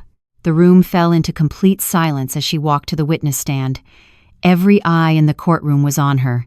She took a deep breath before she spoke, her voice steady and strong, but I could see the faint tremor in her hands. I've been through a lot, she began, her eyes scanning the room, and I've made mistakes. I let my fear control me. I let them manipulate me. But I'm here today because I can't stay silent anymore. I have to tell the truth, not just for me, but for my mom. For the woman they took from us. The words hung in the air, and for the first time in what felt like an eternity, Amanda finally gave herself permission to let go of the guilt, the shame. She wasn't just testifying for herself anymore, she was testifying for Susan. And as she spoke, I could see her begin to transform before my very eyes. The woman I had raised, the woman who had always been so strong, was finally taking back control of her life. Amanda recounted everything the way Trevor had isolated her from our family, the pressure Kenneth had placed on her to sign over the house, the way they both had used her to carry out their plan. The words were raw, unfiltered, and it felt like the courtroom was holding its breath. But there was no stopping her now. She had reclaimed her voice. I thought I had no choice, she continued, her voice cracking as she fought to keep her composure. But I know now that I did. I was too scared to see it then. I was too scared to see the truth. Tears welled in my eyes as I watched her, but I didn't interrupt. This was her moment. She had to speak for herself. And she was doing it bravely, honestly. I was afraid of losing everything, she said softly, her eyes meeting mine across the room. I was afraid of losing my marriage, losing Trevor, losing what little control I thought I had left. But it wasn't real. None of it was real. I was being manipulated, and I should have known better. I should have asked for help. The judge watched her with a calm, measured gaze, and I could see the impact Amanda's words were having on everyone in the room. This wasn't just about a will or property, it was about the human cost of manipulation, the toll it took on a person's soul. Your Honor, Howard said, standing to his feet once more. I ask that you take into account everything Mrs. Hutchinson has shared with this court today. She was a victim of a system of abuse that has destroyed not only her life but the life of her mother. We ask that you rule in favor of justice, in favor of truth. There was a moment of silence before the judge spoke. I believe we have all heard enough for today, she said, her voice resolute. I will take everything presented into account and will render my decision in due course. As we stood up to leave the courtroom, I could feel the weight of the moment settle upon us. We had done it. We had fought with everything we had. But now, it was out of our hands. The truth had been spoken. The world now knew the truth about Kenneth and Trevor. Amanda was silent as we walked out of the courtroom, but I could feel the tension in her body easing, step by step. She had done what she needed to do. We had done what we needed to do. And now, all we had to do was wait for the final verdict. The days that followed were a blur of anticipation and quiet reflection. The courtroom was behind us, but the lingering tension remained, hanging thick in the air as if the universe was holding its breath along with us. Amanda spent most of her time in silence, her emotions a mixture of exhaustion and relief. There was a lightness about her now, a sense of freedom I hadn't seen in years, but it was tempered by the fact that we still didn't know how things would unfold. We had fought hard, but as much as the evidence was overwhelming, there was always the nagging fear that Kenneth's money, his influence, could somehow shift the scales back in his favor. I didn't speak much during those days, not because I didn't have anything to say, but because I knew Amanda needed her space. She had faced so much, sacrificed so much. Her whole world had been turned upside down by Kenneth and Trevor, and now, finally, she had the chance to reclaim it. Yet, I could see the weight of it all in her eyes. This wasn't just about winning a case. This was about healing, about moving on from years of fear and manipulation. We were at the house, our house, the one Susan had fought so hard to protect, the one that had been taken from us and then nearly stolen once again. I had been back here a few times since the trial, but the place still felt strange, as if Susan's absence was etched into the walls. The memories of our life together, of the love we had shared, were present in every corner, but the emptiness left by her passing was impossible to ignore. I found myself often wandering through the rooms, unable to shake the feeling that something was missing. One morning, as I walked through the living room, I noticed Amanda sitting on the couch, her eyes fixed on something in her hands. I had learned not to interrupt her when she was deep in thought, so I simply leaned against the doorframe, watching her for a moment. Amanda looked up, catching my gaze. Her expression was unreadable, but there was something different about her today. A quiet resolve, a peace that hadn't been there before. "I was thinking about Mom," she said softly, her voice low but steady, about everything she went through and how she knew. She knew what was going to happen. She knew she was being watched, manipulated. She had to have known what Kenneth and Trevor were planning. I nodded slowly, walking over to sit beside her. "She did, sweetheart. I think she was always one step ahead of them. That's why she left us the evidence, the videos. She wanted us to be able to prove the truth when the time came." Amanda's fingers tightened around the small journal she had been holding. "I keep thinking about what she said in the video, about how she was sorry she couldn't save me in time. But she did save me, Dad. She saved all of us." Tears welled in my eyes, but I didn't let them fall. I had spent so many years trying to protect Amanda, trying to shield her from everything that had been happening in our family. But Susan had been the one to protect us all, even when she was dying. It was something I had never fully appreciated until now. "You're right," I said, my voice thick with emotion. "She saved us. She made sure we had everything we needed to bring the truth to light." Amanda closed the journal, tucking it gently beside her on the couch. She turned to face me, her expression softening. "I don't know what I would have done without you, Dad. You've always been there for me. Even when I was too afraid to ask for help, you never gave up on me." I reached over and took her hand, squeezing it gently. "And I never will. You don't have to face anything alone anymore, Amanda. We're in this together. We always have been." For a moment, we just sat there, the weight of everything finally starting to lift. It was as if, in that moment, we both understood that the battle was almost over. The truth had been laid bare, and now it was time for healing, time to rebuild. The sound of the doorbell broke the quiet, and I stood up, glancing at Amanda. "I'll get it."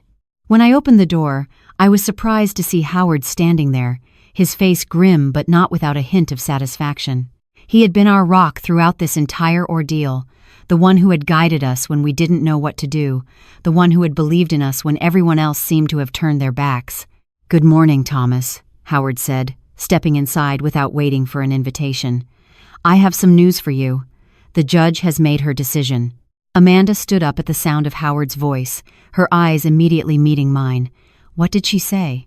Howard's expression softened, and he gave a small, reassuring smile. "The judge ruled in your favor.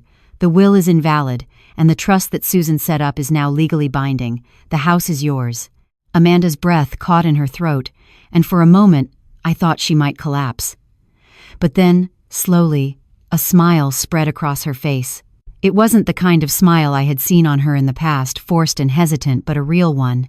A smile of relief, of joy, of something that had been buried deep inside her for so long finally coming to the surface. I pulled her into a hug, feeling the tears I had been holding back finally escape. "We did it, Amanda. We did it." Howard stepped back, giving us a moment of privacy before clearing his throat. "There's more, though. The DA has pressed charges against Kenneth and Trevor for conspiracy to commit murder, elder abuse, fraud, and extortion. The police are already moving forward with the arrests." My heart raced, and I could feel Amanda tense in my arms. This was it, the moment we had been waiting for, the final step in this long journey. But it wasn't over. Not yet. "When?" Amanda asked, her voice barely above a whisper. "Tomorrow," Howard replied, his voice firm. "Kenneth and Trevor will be arrested tomorrow, and after that, we begin the process of restitution. It's over for them, Amanda. They'll never hurt anyone again." We stood there, the weight of Howard's words sinking in. The legal battle was won, justice was on its way, but the healing was only just beginning. We still had a long road ahead of us, and though the victory was sweet, I knew that nothing would ever truly be the same. Our lives had been changed forever. "Thank you, Howard," I said, my voice thick with emotion. "You don't know what this means to us." Howard gave a small, reassuring nod. "It's my pleasure. I'm just glad I could help." As Howard left, Amanda and I stood in the doorway, looking out at the world beyond. The future was uncertain, but one thing was for sure. We would face it together, and no matter what came next, we would be ready. The days that followed felt like a surreal blur, like we were living in some sort of dream, or maybe a nightmare that was finally beginning to fade. The shock of the court ruling still hadn't worn off. The house was ours again, yes, but the long years of manipulation, deceit, and pain hadn't just disappeared overnight. There was still a hole in my heart, a piece of me that was shattered. But Amanda had begun to heal. Slowly, but surely, she was starting to find her way back to who she once was, and that, in itself, was a victory.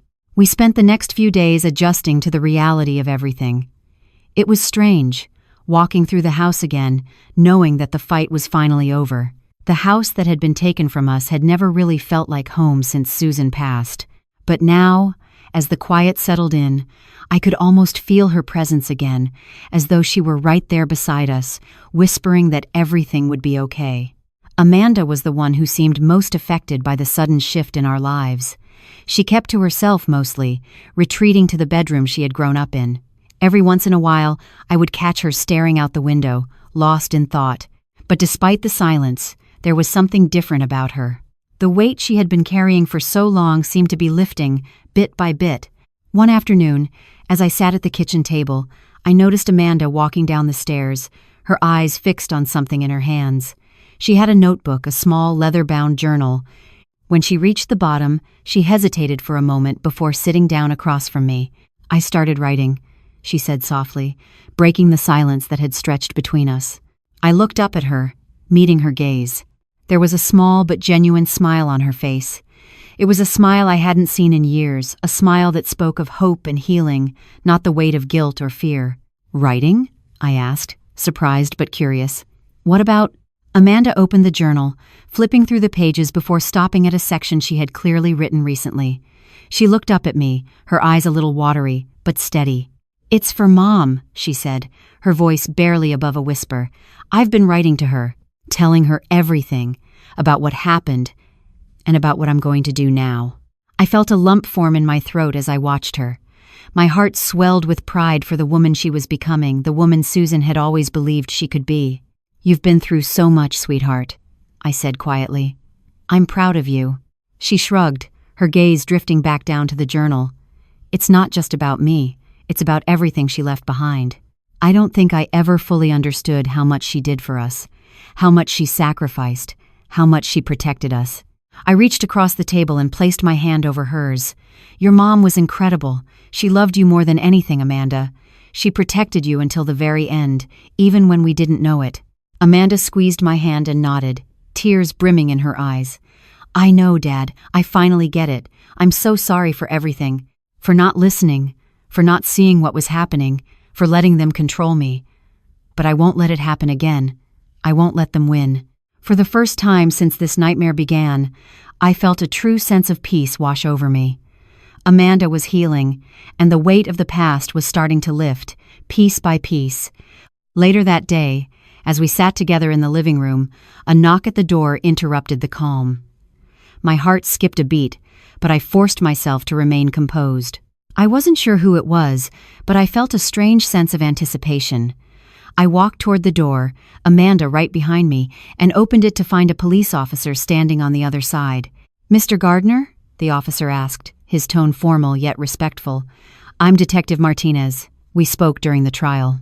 I blinked, surprised, before nodding. "Yes, I remember. Is everything all right?" "May we come in?" Detective Martinez asked. "I have some news regarding Kenneth and Trevor Hutchinson." My heart pounded in my chest. Was this it? The moment we had been waiting for? I stepped aside to let her in, Amanda following closely behind. Once inside, Detective Martinez handed me a folder. "We have received confirmation that Kenneth and Trevor have been arrested. The charges include conspiracy to commit murder, elder abuse, fraud, and extortion. They're both being held in custody, pending trial." I stared at the folder in disbelief. It was over. It was really over. "Thank you," I said, my voice thick with emotion. This is what we've been waiting for." Detective Martinez nodded. "I just wanted to update you personally. We'll be in touch regarding the next steps, but for now, you've won. The justice you've been seeking is being served."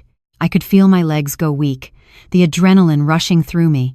After all the years of waiting, of fear and uncertainty, we were finally free. Kenneth and Trevor were being held accountable for everything they had done to us. To Susan, to Amanda. Amanda looked up at me, her face full of emotion. She didn't say anything at first, but the tears that filled her eyes said everything. For the first time in so long, I could see the weight of guilt finally starting to lift from her shoulders. She had been carrying that burden for so long, and now she was free.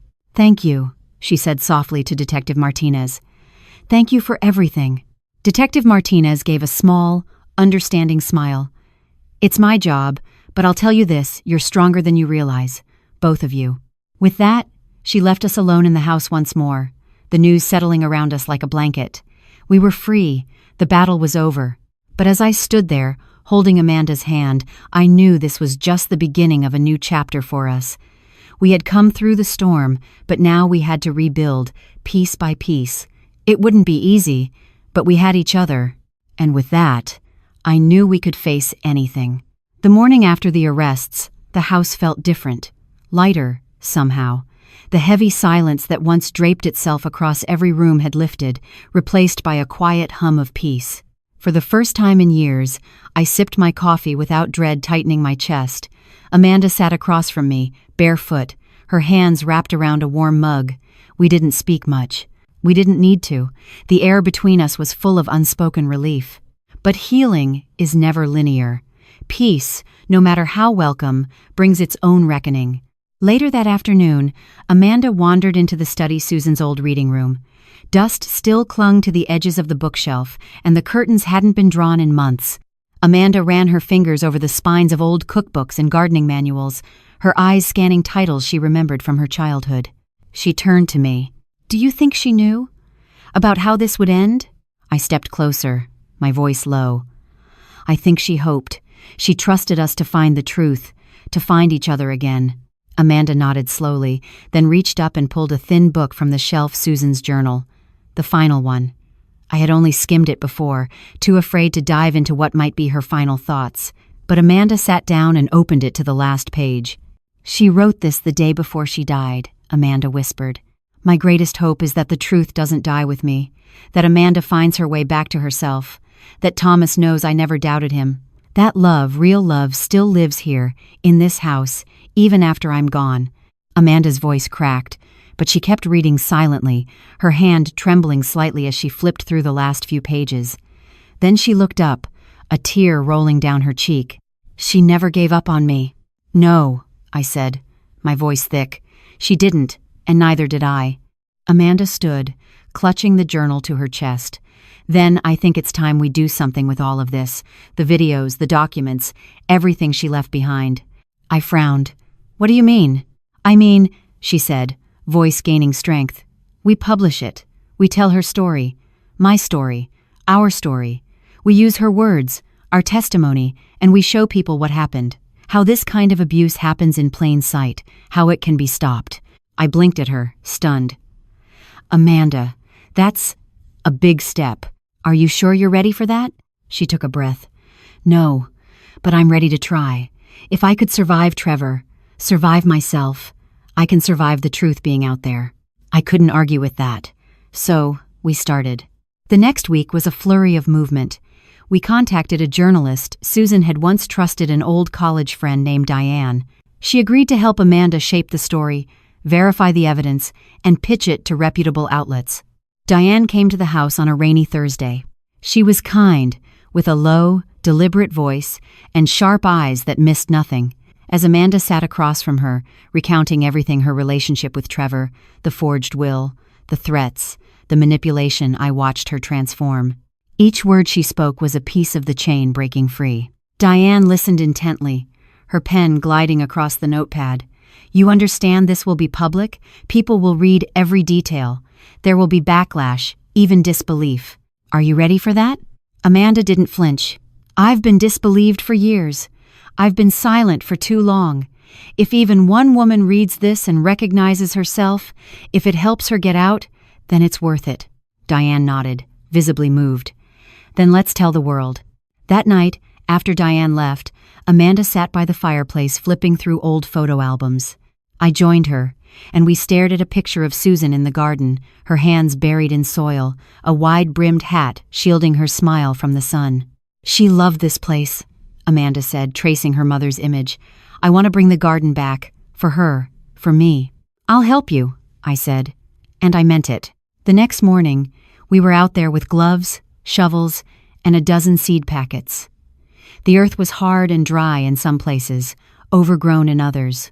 But as we worked, sweating, laughing, digging, I felt something I hadn't felt in years. Hope. Later that week, the article went live. It was titled, "I was groomed by my husband's father, and this is how my mother's death saved me." Amanda didn't hide behind a pseudonym. She put her full name, her face, and her story out there. The response was overwhelming. Some praised her, some doubted her. But most of all, people listened. Women wrote in. Survivors, daughters, mothers. They shared their stories. They thanked her for her bravery. Kenneth and Trevor's case made headlines soon after. The charges were airtight. The evidence was damning. Public pressure mounted. And for the first time, Amanda stood tall, not as a victim, but as a survivor, a daughter, a mother to her future. And me? I stood beside her, proud, grateful, wiser. We had made it through the storm, together.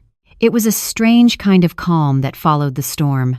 The whirlwind of the trial, the media frenzy, the public attention, it all died down in a few weeks. The story had been told, the guilty parties had been convicted, and justice had been served. But somehow, it didn't feel like an ending. It was more like a beginning, a new chapter that we had to write ourselves. The garden was the first step.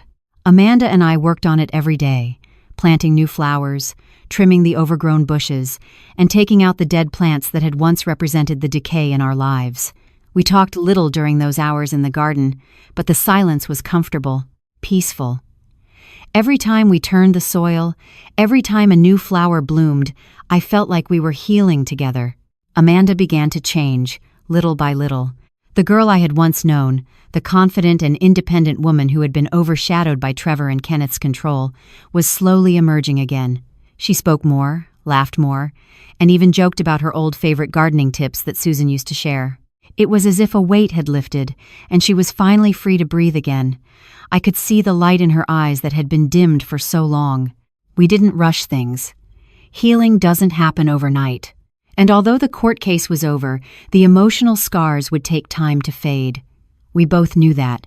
But as the months passed, we settled into a new normal. We took long walks, cooked together, and talked about things that didn't involve Kenneth or Trevor or the nightmare that had been our lives. One evening, after we had finished dinner, Amanda turned to me, her face soft and thoughtful. "Dad," she said quietly, "I've been thinking about the future, about everything Mom left behind. The foundation, I think I'm ready to start it. For real." I turned to her, surprised. I knew she had spoken about it before, but I hadn't expected her to move forward so soon. "You're sure?" I asked. "It's a big step, Amanda. You've just come out of so much." Amanda smiled softly, her eyes filled with determination. "I have to, Dad.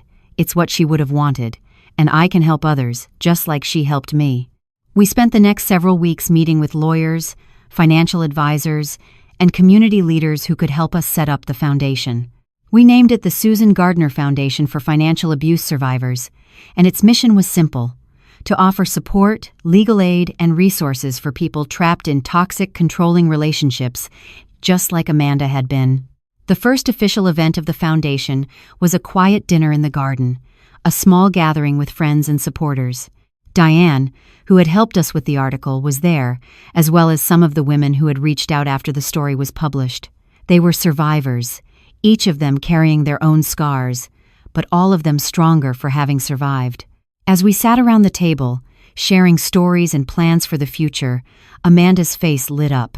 She was talking about the programs we hoped to launch and the resources we wanted to provide, but what struck me most was how confident she seemed. How much of her mother I could see in her. Susan had always wanted to help others, to give back. Now, Amanda was doing the same. That night, as the sun set and the stars began to twinkle overhead, I found myself reflecting on everything we had been through. We had lost so much, but in the process, we had found each other again. We had found our strength. We had found our way back to the truth. It was a hard truth, one that had been buried in lies and fear for so long. But now it was out in the open, and that, in itself, was a victory. I looked over at Amanda, who was talking with one of the women from the foundation. She was laughing, her eyes sparkling with that familiar light. She had found herself again, and in doing so, she had given me the greatest gift of all, peace. "Dad," Amanda called over to me, waving me over. "Come join us. We're planning the first workshop." I walked over to the table, my heart full. The road ahead was still uncertain, but for the first time in a long while, I felt hopeful. We had survived the worst, and now we were going to make sure no one had to fight alone. As I sat down beside her, I knew this was the beginning of something beautiful. Something that Susan had dreamed of, something we were carrying forward together. I squeezed her hand, smiling at her as we began to talk about the future. The truth had set us free, and now we would help others find their freedom too. The journey wasn't over yet, but for the first time, I believed that no matter what came next, we would be okay. The story above teaches us that the truth, no matter how painful or delayed, has the power to set us free. It shows the importance of standing up against manipulation, betrayal, and abuse, even when it feels impossible. Through Amanda's journey, we learn that healing takes time, but it's always possible if we confront the truth and seek justice. The strength of family, the bond between a mother and daughter, and the courage to speak out against wrongdoings are central to this story. Ultimately, it reminds us that no one should face their battles alone, and that even in the darkest times, there is always a way forward.